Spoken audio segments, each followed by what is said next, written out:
Anda menyaksikan segmen khusus CNBC Indonesia, Money Talks bersama saya Safrina Nasution. Kita masih berada dalam rangkaian acara Asian Insights Conference 2025 dengan tema Growth in a Changing World. Di kesempatan kali ini, saya memiliki kesempatan untuk berdiskusi secara eksklusif bersama dengan Managing Director and Country Head Indonesia for Global Financial Market, DBS, Puneet Punj. Puneet, how are you? Hi, Safrina. Thank you. I'm very good. Thank you for having me. Thank you so much for joining us in CNBC Indonesia, and always a pleasure to have you in CNBC. Absolutely. Thank you, Puneet. So, I think we met last year. Yes. But during this past month, there's a lot of dynamics in the geopolitical and macroeconomics of the world, especially since the administration of Trump. So how do you see the impact on the trade war to financial assets such as equities, bond yields, and currencies? Thank you, Safrina. So, you see, actually, since Trump came into White House, he announced his trade war, and subsequently, the Liberation Day happened, and we saw all the financial assets going into a high volatility zone. We saw that the first calamity was the dollar index, which actually in the last 3 or 4 months, we've seen it from almost 100 and 109, 110 kind of levels, dropped almost to about 98. So almost about 8 to 9% drop there.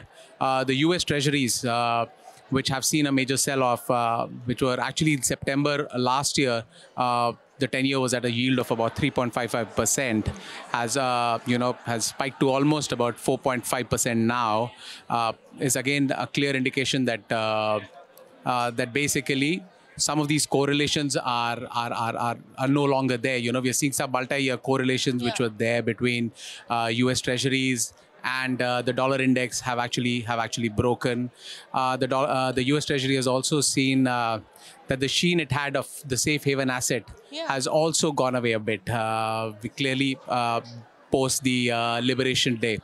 The other thing that we are noticing is in risk assets like equities and credit, there has been a massive sell-off.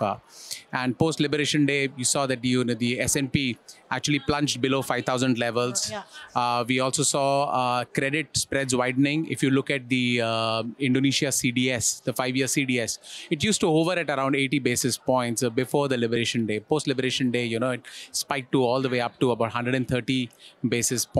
So clearly the risk assets are in a massive sell-off. I mean, sell-off much more accentuated than even some of the other safe haven assets.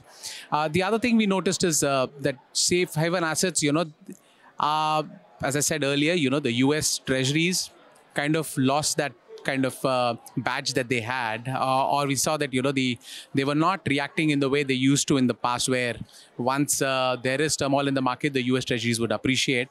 But we saw that only 3 asset classes, which was basically gold, Swiss franc, and yen, which actually became the trusted safe haven assets for investors in this period. So, although what we could see is that yes, the markets have basically shown a completely new dimension than what we have seen in the past, because of post Liberation Day. The other interesting thing we noticed is also if you look at the Fed Fund futures, which we actually track to see, how is the market pricing in rate cuts from the Fed. And then if you see the Fed Fund futures are actually pricing in at the peak of volatility post-Liberation Day, about 4 rate cuts for till the end of this year. And then we had, obviously Trump kind of relaxing some of his tariffs, also brought in the 90-day negotiation period. And thanks to that, we saw that these risk assets started returning back partially or fully to their pre-Liberation Day kind of levels. So at the moment, I think we are still in that zone of that 90-day negotiation period. That's true. And I think that is something that investors need to watch quite closely, because until we have full clarity, we are not out of the woods. So amidst these uncertainties, where do you think the capital flow is going amidst this condition, especially for emerging markets such as Indonesia? How do you generally see it? Thank you. That's a very interesting question, Safrina. So if you see clearly, the money is flowing into safe haven Safe assets. So safe haven assets, when I say again, it's basically your gold, where we're seeing a lot of interest coming from both retail and institutional investors. So money is flowing in there. Swiss franc and Japanese yen have also been beneficiaries of this risk off environment. As far as Asia is concerned, interestingly, post Trump's relaxation on tariffs and the 90-day negotiation period that he's given, I think the money is again coming back into Asia. We can clearly see that stock markets across Asia have actually started, have recovered. If in fact, even if you look at Indonesia now, the JCI is again in the positive territory year to date. The flows back into bond markets can be seen, and especially if you look at from a duration point of view, in the mid to shorter duration bonds, you're seeing flows coming back into Asia. So definitely the capital flows, and I think it's also probably the market is again looking at how to redeploy, given that they have seen some correlations break in the last 1.5 months post Liberation Day. Market is actually now kind of re-looking at all the new correlations going forward and how to redeploy. So I think Asia will be a beneficiary. Countries which have stable governments, countries which are which have got investment grade credit ratings, which are showing fiscal prudence, and are definitely going to benefit. How do you see it? Does all of this dynamics and situation create somehow high risk for managing treasury assets, especially in DBS Bank Indonesia? I think generally for treasurers, in these kind of highly volatile environments, some of these are kind of unprecedented environments. In general, I think it opens volatility on multiple fronts. So there are multiple asset classes where you have to kind of then manage the risk. Let's start with, let's say, FX. If you look at FX, just the dollar index, which is actually year to date plunged by almost about 9%. Not just from a bank's point of view, but if I even look at it from a corporate treasurer, I mean a treasurer of a corporation's point of view, if you are exporting to the US and if you are a UK based or a Japanese company, all of a sudden your margins go for a toss. Yeah. If you look at in Indonesia, I mean, closer to our country, I mean, here, if you see, the rupiah has depreciated, net it depreciated year to date. And if it's a corporation which is actually selling, which has only got domestic sales, but has basically, has got imports and has got foreign currency loans, they're actually going to see an impact to their margins.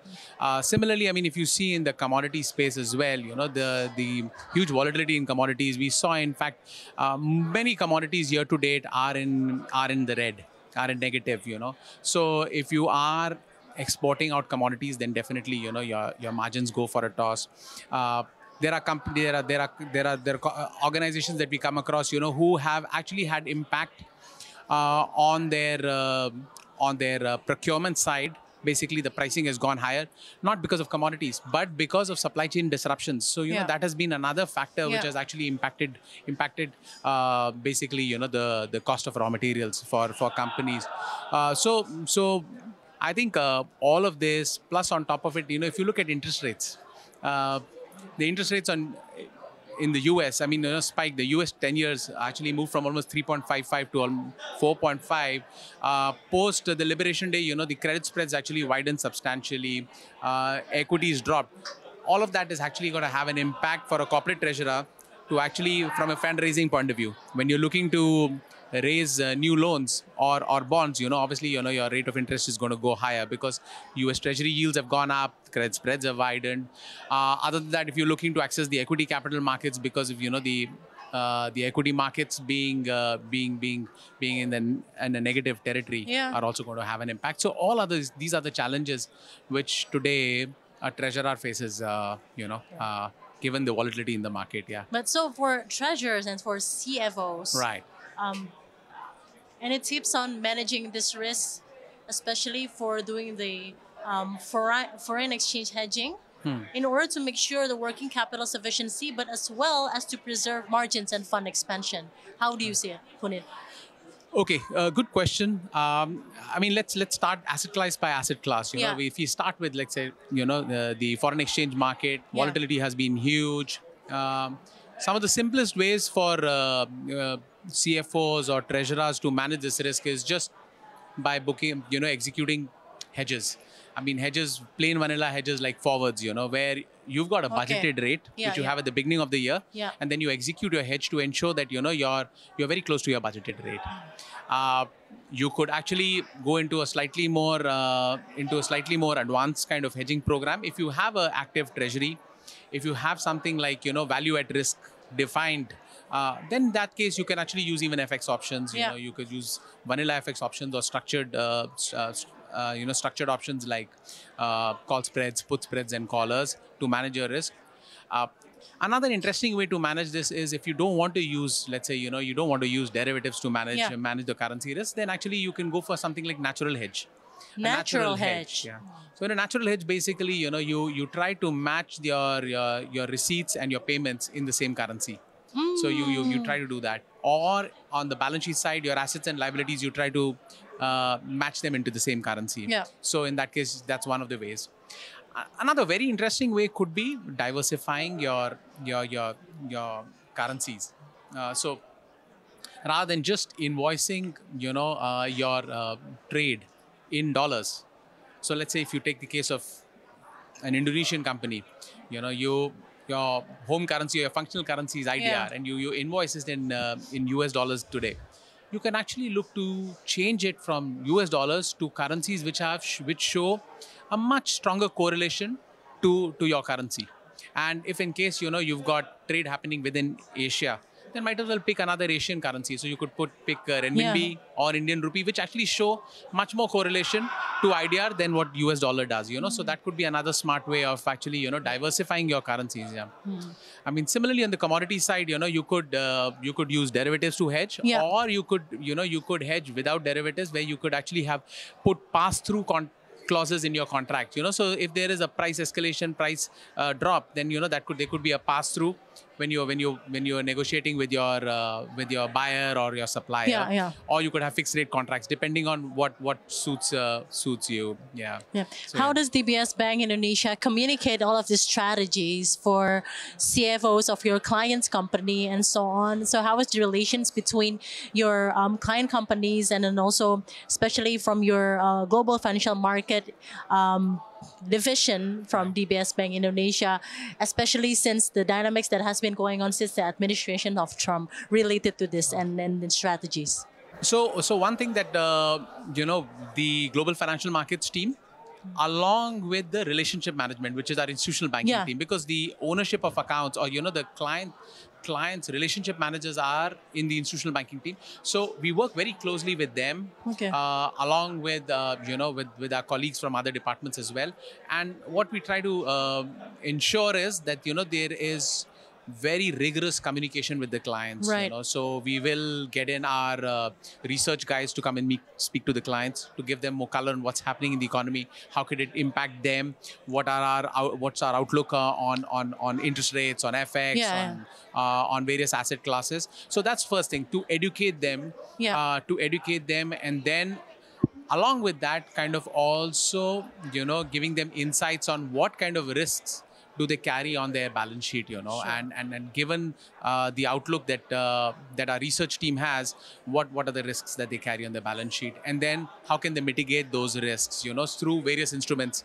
Also advising these companies, in terms of what kind of risk management policy can they have. Some of them might be a little early in the phase of their treasury transactions, so they might be doing plain vanilla stuff, but can we help them to look at other ways to kind of manage it? as DBS, we've always tried to be a very trusted partner to our clients. So it's not just providing a product, but a solution, understanding the underlying exposure that the client has. So to give you an example, there's one client, who had a trade invoicing, which was very interesting.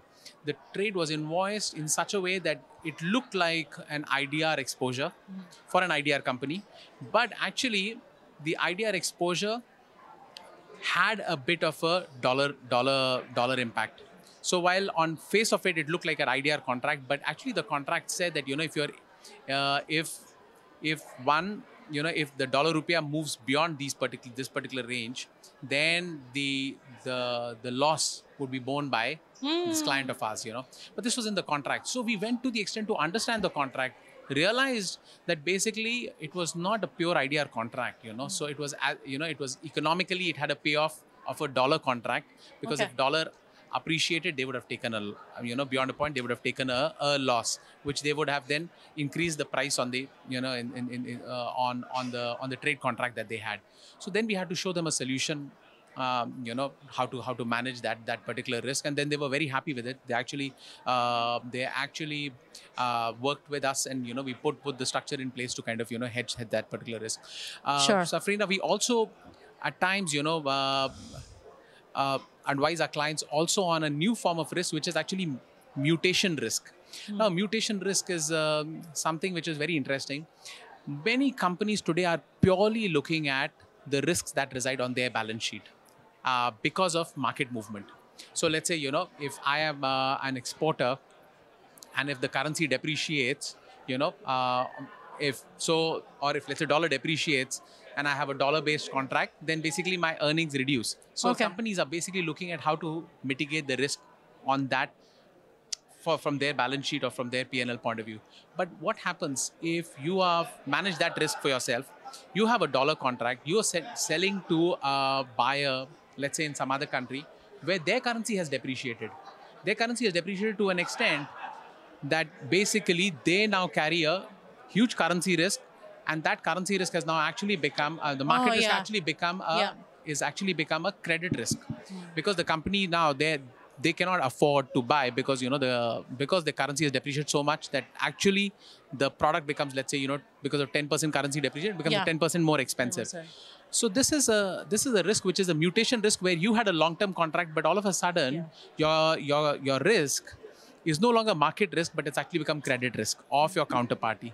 So in such cases, advising them as how you can actually transfer that risk from your buyer to you, and then you can manage that risk, So I think those are things. I mean, similarly on commodities, where they would carry, a risk of different benchmarks, etc. So how all of this mutation risk can actually be managed, because then in that case, market risk becomes credit risk, and how do you mitigate that kind of...